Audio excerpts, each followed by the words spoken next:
नमस्कार, आप देख रहे हैं target with Himanshu YouTube channel. इस चैनल के द्वारा भारतीय भूगोल की पूर्वावलोकन सीरीज को कंप्लीट कराने का प्रयास किया जा रहा है।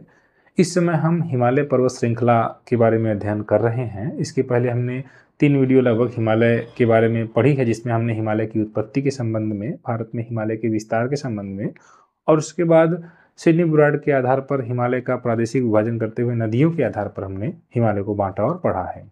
इस वीडियो में हम हिमालय पर्वत श्रृंखला की गोद में कुछ नदियां हैं जो कि हमारी जो प्रतियोगी परीक्षाएं हैं उसमें जहां से सवाल बनते हैं, और जो भारतीय भूगोल की पूर्वावलोकन सीरीज है, अगर आपके पास वो किताब है तो आप उसमें देखें और समझें। तो जहां से क्वेश्चंस बनाए जाते हैं, हम उसी में जो इंडस रिवर सिस्टम है, सिंधु नदी तंत्र है, संभावित प्रश्न जो बनते हैं, हम इसी का अध्ययन करने वाले हैं। ये सभी प्रतियोगी परीक्षाओं के लिए बहुत महत्वपूर्ण होने वाला है। भारत के लिए हिमालय पर्वत का बहुत महत्व है, किसी वरदान से कम नहीं है, क्योंकि हिमालय पर्वत की जो ऊंचाई है वह कहीं न कहीं जो साइबेरिया से आने वाली ठंडी हवाएं हैं, जो कि नॉर्थ डायरेक्शन से आती हैं, उन्हें रोकती है। वास्तव में हिमालय अगर न होता, अपने जो वर्तमान स्वरूप है, जितनी हिमालय पर्वत की ऊंचाई है, अगर आप बृहत हिमालय को समझें तो 8000 मीटर ऊंचाई है इसकी औसत। अगर हिमालय नहीं होता उतना ऊंचा, तो शायद जो कोल्ड साइबेरियन एयर मास होती वह भारत में उतरती और भारत का तापमान और ज़्यादा गिरा देती। यानी कि दिसंबर में यहाँ -10, -15, -20 डिग्री तक आप तापमान देख पाते। हालांकि यह प्रतिरूप जो मौसम का है, भारत में सिर्फ इन्हीं क्षेत्रों में होता है, और हिमालय के दक्षिण में अगर आएंगे तो यह प्रतिरूप नहीं आपको मिलेगा। लेकिन यह एक महत्वपूर्ण बात है कि हिमालय किस प्रकार से भारत की रक्षा करता है, साथ ही साथ शत्रुओं से भी रक्षा करता है। भारत का पड़ोसी चीन है, और चीन से भारत की सुरक्षा की जिम्मेदारी सबसे पहले हिमालय पर्वत की ही है। हिमालय पर्वत की इतनी अधिक ऊंचाई है कि उसके ऊपर चीन को पार करके आने में भारत में कहीं न कहीं खतरा ज़्यादा बढ़ जाएगा। तो ये दूसरा कारण है। तीसरा यह है कि भारत में हिमालय पर्वत जिस प्रकार से है और वहाँ पर टूरिज्म को अट्रैक्ट करता है, यहाँ पर बहुत से लोग टूरिज्म के लिए, तो भारत को इकोनॉमिकली ये डेवलप करने का प्रयास किया जा रहा है। ओवरऑल ये हिमालय के महत्व हैं, जिसकी चर्चा हम सेपरेट करेंगे। लेकिन हम आज की इस वीडियो में यह देखेंगे कि इंडस रिवर सिस्टम यानी कि सिंधु नदी तंत्र किस प्रकार से, यह पूरा कई नदियों के रूप में यहाँ पर हमें अध्ययन करना होता है। और सबसे पहले तो हमें यह देखना होगा कि सिंधु नदी एक अंतर्राष्ट्रीय नदी क्यों है, क्योंकि यह कैलाश के मानसरोवर के आसपास से निकलती है, और ये तिब्बत का क्षेत्र है। ये आपको जो ब्लैक कलर का दिखाई दे रहा है डॉट, ये भारतीय क्षेत्र लद्दाख है। इधर अक्साई चीन है, जो कि चीन ने जबरदस्ती 1962 के युद्ध के बाद कब्जा कर लिया है। साथ ही साथ इधर का जो क्षेत्र आपको है, ये लाइन ऑफ कंट्रोल इधर है, जिस पर पाकिस्तान ने जबरदस्ती अधिकार कर लिया है।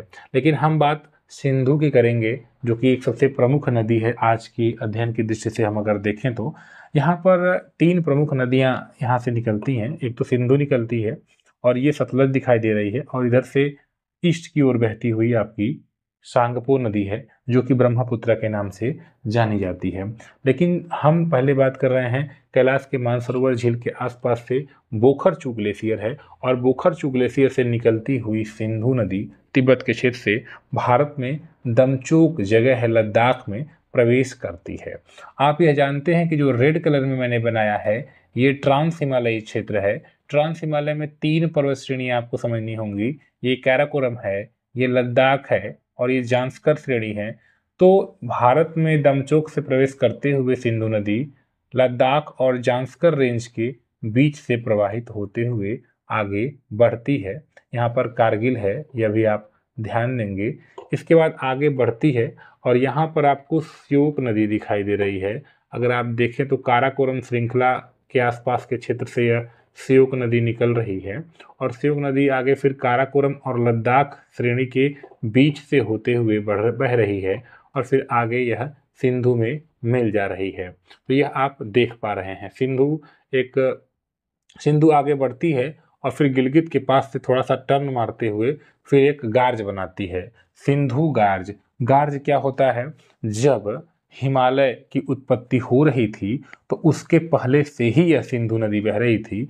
और जब हिमालय उठने लगा तो नदी का एक कार्य होता है कि वह अपने रास्ते से, जिस रास्ते से बहती है, उसको काटती है, और तब तक काटेगी जब तक कि वह समुद्र के तल को, यानी अपने आधार तल को प्राप्त न कर ले। लेकिन सिंधु नदी जिस प्रकार से बहती हुई आगे बह रही थी, लेकिन अगल बगल जब हिमालय पर्वत की उत्पत्ति होने लगी और सिंधु नदी ने इनके बीच में अपना मार्ग बनाए रखा, यानी अगल बगल में पर्वत तो उठे, सिंधु नदी ने अगल बगल में पर्वत कुछ इस प्रकार से उठ गए और उसके बाद सिंधु नदी अपने बहाव के साथ बहती रही। इसने लगातार अपने मार्ग को सीधे, मतलब बहाव जारी रखा।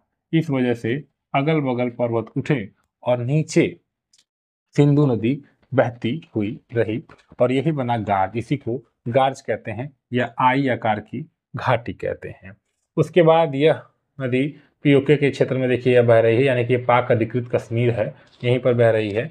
उसके बाद चिलास के पास से यह नदी टर्न लेती है। चिलास के एक जगह है पाक अधिकृत कश्मीर में। इसके बाद यह फिर आगे चली जाती है पाकिस्तान में। पाकिस्तान में कुछ और भी नदियां हैं, जैसे काबुल है, कुर्रम है और गुमल है। आपको बस इतना याद रखना है कि ये किसकी सहायक हैं, क्योंकि एग्जामिनर पूछ लेता है कि काबुल, कुर्रम या गुमल किसकी सहायक नदी हैं। तो ये सिंधु नदी का बहाव है। अगर आप देखें तो इसका बहुत बड़ा जलग्रहण क्षेत्र है, क्योंकि इन सभी क्षेत्रों से अगर देखा जाए तो सिंधु के साथ जो अन्य नदियां हैं, जैसे झेलम है, चिनाब है, रवि है, व्यास है, सतलज है, इसका पूरा का पूरा बहाव क्षेत्र जो लार्जेस्ट है, वन ऑफ द लार्जेस्ट, इसका जो है आप कह सकते हैं सबसे बड़ा बहाव क्षेत्र माना जा सकता है, जलग्रहण क्षेत्र अगर देखा जाए तो। अगर इसकी पूरी लंबाई देखी जाए तो इसकी लंबाई अगर लद्दाख, जो आपका तिब्बत का पठार का क्षेत्र है, उसके बाद लद्दाख है और फिर भारत के बाद फिर ये पाकिस्तान में बहती है, तो इस पूरे क्षेत्र को अगर आप जोड़ें तो लगभग 2880 किलोमीटर। अगर पाक अधिकृत कश्मीर को और पाकिस्तान का क्षेत्र हटा तो लगभग 700-800 किलोमीटर के आसपास भारतीय मुख्य क्षेत्र में, जहाँ पर भारत की भूमि वर्तमान में, जहाँ पर भारत का अधिकार है, इन क्षेत्रों में तो लगभग 700 किलोमीटर के आसपास यह बहती है। अब इसके बाद हम आगे बात करेंगे झेलम नदी की। देखिए झेलम नदी यहाँ आपको दिखाई दे रहा है, ये आपको एक लंबी पर्वत श्रृंखला जो दिखाई दे रही है, ये बृहत हिमालय है। हर जगह से सवाल बनाए जाते हैं, तो ये बृहत हिमालय है। और बृहत हिमालय के बाद साउथ में आप आएंगे तो ये आपको घाटी दिखेगा। घाटी क्या होता है? दो पर्वतों के बीच समतल जो मैदान होते हैं, जैसे एक पर्वत श्रृंखला पहले बनी थी, उसके बाद वो दूसरी पर्वत श्रृंखला बनी, तो ये जो बीच में जो समतल मैदान आपको दिखाई दे रहा है, इसी को हम घाटी कहते हैं। तो यहाँ पर ये जो आपको पूरा का पूरा क्षेत्र है, यही कश्मीर घाटी है। और कश्मीर घाटी कहाँ पर है? तो बृहद हिमालय और लघु हिमालय के बीच का जो क्षेत्र है, उसी को हम कश्मीर घाटी कहते हैं। यहाँ पर श्रीनगर बसा हुआ है, शहर है, और यहाँ पर जम्मू भी है, याद रखिएगा। जम्मू से जब आपको श्रीनगर जाना होगा, इस पर्वत श्रृंखला को पार करना होगा दर्रे के सहारे से। ये कौन सी पर्वत श्रृंखला है? ये लघु हिमालय है, और लघु हिमालय का ये पीर पंजाल पर्वत श्रृंखला है। उसके बाद ये धौलाधार पर्वत श्रृंखला है। तो ये भी आपको याद रखना चाहिए। तो आपने यह समझा कि झेलम कहाँ से निकलती है, तो उद्गम होता है अनंतनाग के समीप वेरीनाग झील से, या फिर उसके बाद बढ़ रही है आगे श्रीनगर होते हुए, या फिर बुलर झील एक वहाँ पर है, आप जानते हैं जम्मू कश्मीर में, बुलर झील होते हुए फिर ये पीर पंजाल को देखिए कुछ इस प्रकार से काट रही है नदी, और पीर पंजाल श्रृंखला को काटते हुए आगे फिर भारत और पाकिस्तान की सीमा, यहाँ पर मुजफ्फराबाद एक जगह है पाक अधिकृत कश्मीर में, यहाँ से यह साउथ की ओर टर्न ले रही है और 170 किलोमीटर भारत और पाकिस्तान की सीमा के साथ बहते हुए फिर आगे यह चली जाती है पाकिस्तान में। और पाकिस्तान में फिर चेनाब से यह मिल जाती है। चेनाब जो आ रही है, देखिए झांग के समीप झेलम चेनाब से मिल जा रही है। इस बात को भी आप ध्यान देंगे। इसकी एक सहायक नदी किशनगंगा है, इसको भी आप याद रखिएगा, जो कि यहाँ पर मुजफ्फराबाद के पास ही इससे मिल रही है। प्रश्न पूछा जा सकता है कि कौन किसकी सहायक नदी है। अब हम बात करते हैं चेनाब की। तो चेनाब दो नदियों के मिलने से बनती है, चंद्रा और भागा। चंद्रताल और सूरजताल से निकलने वाली ये दो नदियां, चंद्रा और भागा, आगे तांडी नामक जगह पर मिल जाती हैं। दोनों जब मिलती हैं तो मिलने के बाद इन्हें हम चेनाब के नाम से जानते हैं, जो कि लाहौल और स्पीति जिले के अंतर्गत ये बहती हैं। मतलब इनको ये जो उद्गम हो रहा है, इनका जो सोर्स है, ये ये लाहौल और स्पीति जिला है। आगे या फिर बढ़ते हुए देखिए, अगर आप देखें तो ये धौलाधार श्रृंखला, धौलाधार के समांतर के साथ ये बहती हुई जाती है। उसके बाद हिमाचल प्रदेश, ये हिमाचल प्रदेश का क्षेत्र है, आप ये समझ रहे होंगे। हिमाचल प्रदेश के बाद फिर ये जम्मू कश्मीर में प्रवेश करती है और किश्तवाड़ नामक जगह से फिर टर्न लेती है और उसके बाद पीर पंजाल को कुछ इस प्रकार से काट रही है। पीर पंजाल को काटने के बाद फिर ये आगे बढ़ते हुए जम्मू कश्मीर में, फिर आगे बढ़ते हुए फिर ये निकल जाती है पाकिस्तान में और झांग के पास, झांग एक जिला है, पाकिस्तान में मिल जाती है। इस बात को आप ध्यान देंगे। तो ये आपका चेनाब का आपने देख लिया और समझ लिया। आपने देखा सिंधु, झेलम और चेनाब। उसके बाद अब रावी की बात कर लेते हैं। ये आपको जो श्रृंखला दिखाई दे रही है, धौलाधार श्रृंखला दिखाई दे रही है और यहीं पर रोहतांग दर्रा है और यहीं पर कांगड़ा जिले के पास ये रोहतांग एक दर्रा है, यहीं से निकलती है रावी नदी। और फिर ये आप देख रहे हैं कि धौलाधार श्रृंखला से के आसपास के समांतर ये बहती हुई आ रही है। उसके बाद ये जम्मू कश्मीर का जो क्षेत्र आपको दिखाई दे रहा है और ये नीचे आपको हिमाचल प्रदेश का जो क्षेत्र दिखाई दे रहा है, इसके साथ बॉर्डर बनाती है और बॉर्डर बनाने के बाद ये पाकिस्तान, पंजाब, भारत का ये पंजाब आपको दिखाई दे रहा है, पंजाब में प्रवेश करती है। और पंजाब का ये पठानकोट, सबसे पहले जो जिला लग रहा है ये वाला आपको जिला, ये पठानकोट है। और यहीं पर एक बांध भी बनाया गया है, रणजीत सागर बांध, यह भी आपको याद रखना चाहिए। उसके बाद ये फिर आगे बढ़ती हुई जाती है और उसके बाद फिर ये लाहौर, यहाँ पर पाकिस्तान में जो जाती है, तो लाहौर इसी रावी नदी के किनारे है, यह भी आपको ध्यान देना होगा। और फिर आगे जाकर फिर झांग के समीप ही नीचे फिर इसी चेनाब से मिल जाती है। तो आपने देखा कि किस प्रकार से रावी रोहतांग दर्रे के पास से निकलती हुई और धौलाधार श्रृंखला के साथ बहती हुई आगे बढ़ती है और फिर ये जम्मू कश्मीर और हिमाचल प्रदेश के साथ बॉर्डर बनाते हुए जाती है आगे पाक। फिर उसके बाद ये भारत के पंजाब में प्रवेश करती है, जहाँ पर इस पर रणजीत सागर बांध बना हुआ है। इसके बाद आगे फिर ये लाहौर होते हुए पाकिस्तान की झांग के पास ही चेनाब से मिल जाती है। उसके बाद अब हम ब्यास की बात करेंगे। ब्यास जो कि हिमाचल प्रदेश में, यानी आप तीन प्रमुख नदियों को देख रहे हैं, यानी कि सिंधु और झेलम को छोड़ दे तो चेनाब, रावी और ब्यास।